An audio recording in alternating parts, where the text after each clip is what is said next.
students, how are you? I think you will be fine at your place. So today I will teach you about approaches of counseling. Counselling के उपागम क्या हैं उसके बारे में आज हम पढ़ेंगे। टेक्निक्स ऑफ काउंसलिंग भी आ सकता है पेपर में, टाइप्स ऑफ काउंसलिंग हो गया। तो इसमें मेन जो 3 टाइप्स हैं वो आते हैं, एक्लेक्टिक है, डायरेक्टिव है और नॉन डायरेक्टिव। डायरेक्टिव जो काउंसलिंग है उसको हम हिंदी में कहते हैं निर्देशीय परामर्श। नॉन डायरेक्टिव हो गया अनिर्देशीय और समन्वित हो गया इलेक्टिव। ठीक है, एक्लेक्टिव जिसको हम कहते हैं, दोनों का मिला जुला रूप निर्देशीय और अनिर्देशीय। ठीक है, तो इनके बारे में हम पढ़ेंगे। आज हम कोई एक टाइप का लेते हैं। Let us deal with directive counselling. This is the first approach. तो ये जो डायरेक्टिव काउंसलिंग है ये होती क्या है? निर्देशनात्मक परामर्श।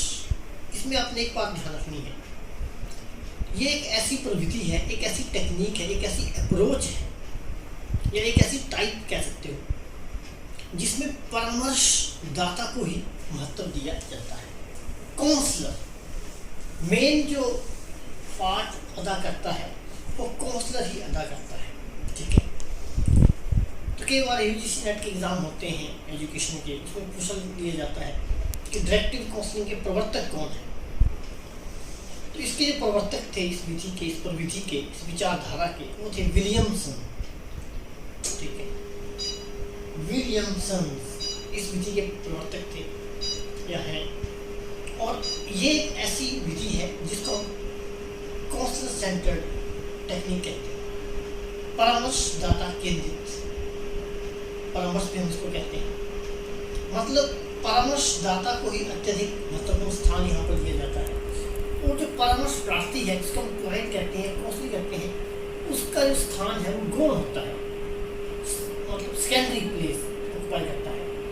ठीक है, तो एक ऐसी पद्धति है जिसमें परामर्श प्रार्थी की जो समस्या होगी उसका समाधान करने का जो उत्तरदायित्व होगा वो जाहिर है परामर्शदाता का होगा।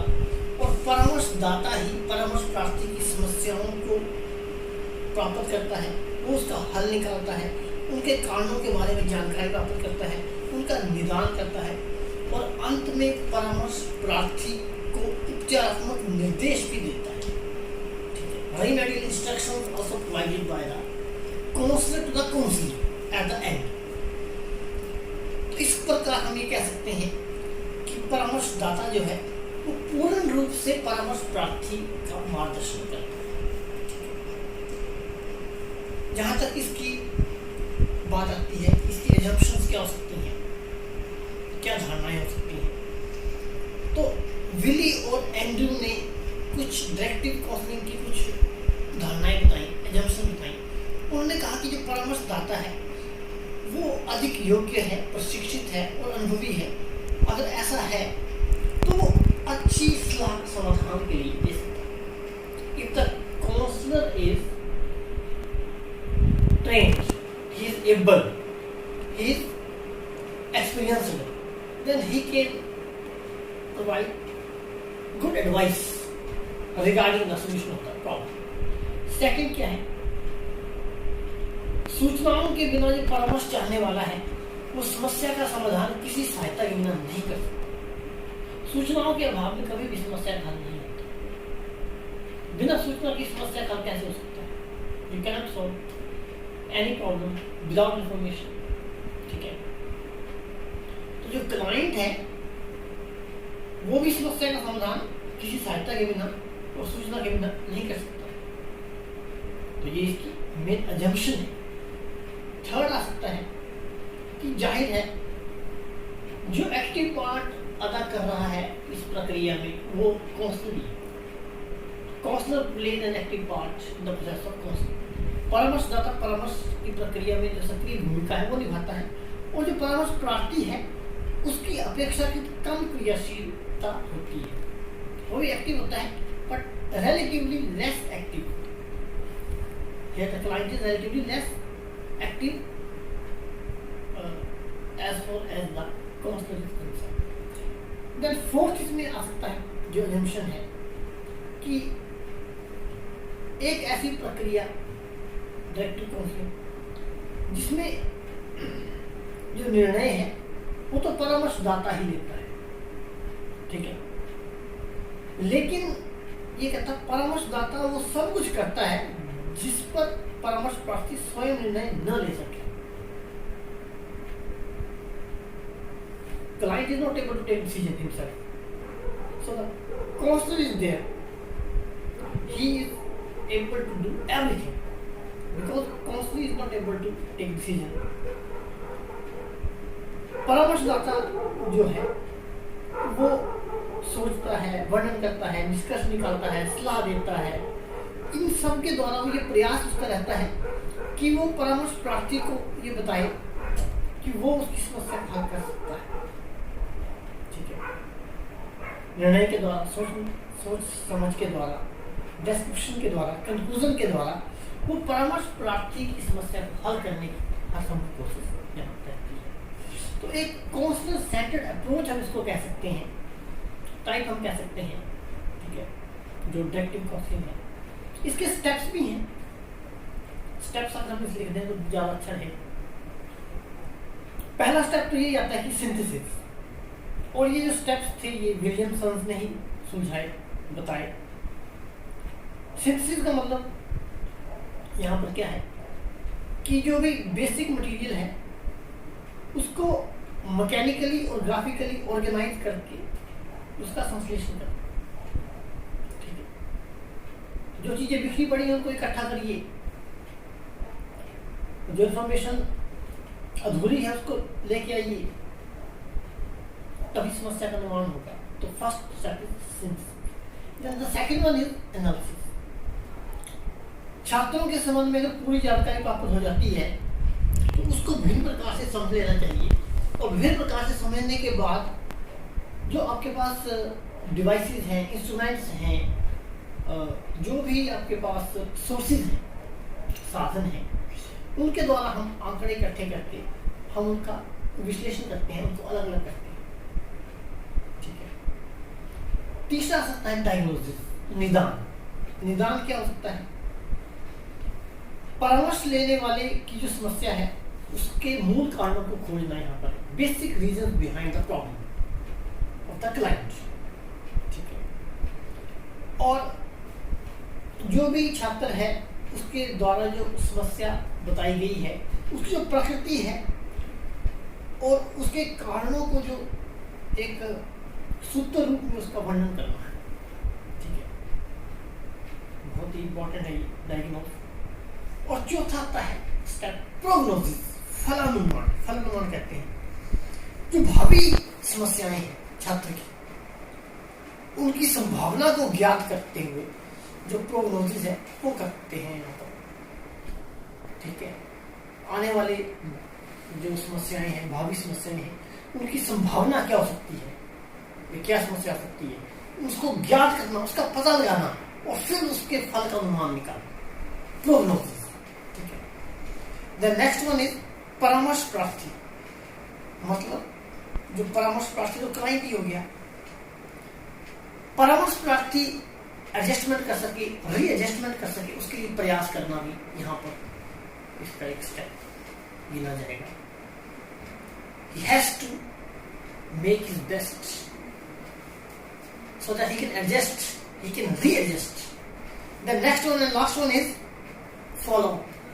अनुवर्तन. अनुवर्तन क्या है? फॉलो करना. परामर्श के प्रभाव का मूल्यांकन.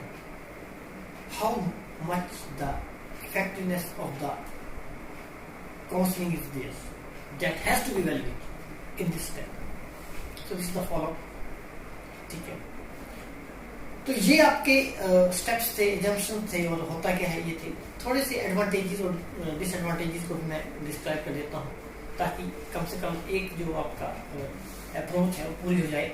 एडवांटेज की हम बात करें तो एक ऐसा परामर्श है जिसमें टाइम बहुत कम लगता है और यहाँ पर समस्या पर ज़्यादा बल दिया जाता है ताकि समस्या को भली भांति से समझा जा सके, और खासकर कि बल जो दिया जाता है उसके कारणों के ऊपर भी दिया जाता है. ठीक है, main focus is on the reason behind the problem so that problems can be solve, ठीक है।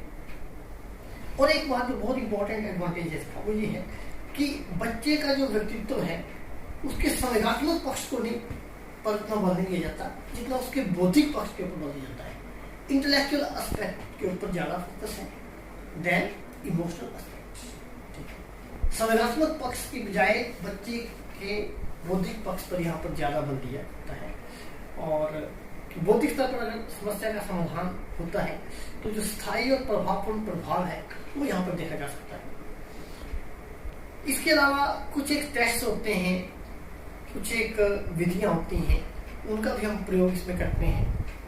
और जो मेंटली टारगेट चिल्ड्रन होते हैं उनके लिए कहता है ये परामर्श बहुत ही मायने रखता है, ठीक है। मेंटली टारगेट जो बच्चे हैं उनके लिए बहुत ज़्यादा इम्पोर्टेंट है ये वाला अप्रोच। डिसएडवांटेज की हम बात करें तो क्या हो सकता है कि जो परामर्श प्राप्त करने वाला व्यक्ति है वो अपना निर्देशन खुद करे इस योग्य नहीं हो पाता। काउंसलर अप्रोच है, काउंसलर सेंटर्ड है, तो जिस व्यक्ति को परामर्श दिया जा रहा है वो अपना निर्देशन खुद करे ऐसा नहीं, तो ये डिसएडवांटेज हो गया। इसके अलावा क्योंकि ये प्रॉब्लम सेंटर्ड अप्रोच भी है तो इसलिए होता क्या है, जो क्लाइंट है वो थोड़ा सा उसकी अवहेलना रहती है, ठीक है। प्रॉब्लम सेंटर्ड होने की वजह से जो परामर्श प्राप्ति है उसकी कहता अवहेलना रहती है। और ज्यादातर इसमें हम ये भी देख सकते हैं कि क्लाइंट जो है वो काउंसलर के ऊपर डिपेंड है, तो थोड़ा सा वो इंडिपेंडेंट नहीं सोचता है यहाँ पर, मतलब उसकी जो मौलिकता है थोड़ी सी कमजोर पड़ जाती है, ठीक है। और क्योंकि परामर्श प्रार्थी जो होता है वो सक्रिय रूप से भाग नहीं लेता, तो इसलिए जो संवेगात्मक समस्याएं हैं उनके समाधान में जो निर्देशन है वो ज्यादा सफल नहीं हो पाता। As far as the emotional problem are concerned, he is saying that for the solution of that emotional problems, this type of counseling is not much successful because the client is here, he is not so much active, ठीक है, सक्रिय रूप से भाग नहीं ले पा रहा है, काउंसलर सेंटर्ड ही है, तब ऐसा देखने में आता है। तो ये कुछ इसके डिसएडवांटेजेस हो सकते हैं। आशा है आपको आज मैंने एक अप्रोच करवाई, 3 अप्रोचेस थी, डायरेक्टिव, नॉन डायरेक्टिव और एक्लेक्टिक। तो आगे हम अगली 2 अप्रोचेस करेंगे, नेक्स्ट जो भी हमारा सेशन बैठेगा। तो आपको समझ में आ गया होगा। वीडियो को लाइक करें, शेयर करें और इसको जो जितना ज़्यादा से ज़्यादा हो सकता है आप इसको जो है इसमें कमेंट्स भी आप लिखिए, ताकि हमें खुशी होती है अगर आप इस तरह का काम करते हैं तो। और अपने सभी स्टूडेंट्स को, दोस्तों को इस वीडियो को बताइए जो भी बीएड कर रहे हैं, बीएड 4th सेमेस्टर में। और क्योंकि ये वाला जो वीडियो है ये एमएड के लिए भी, आपको ये पेपर एमएड में भी है, तो कहीं ना कहीं आपको फ़ायदा देगा। तो वीडियो को जरूर लाइक करें, शेयर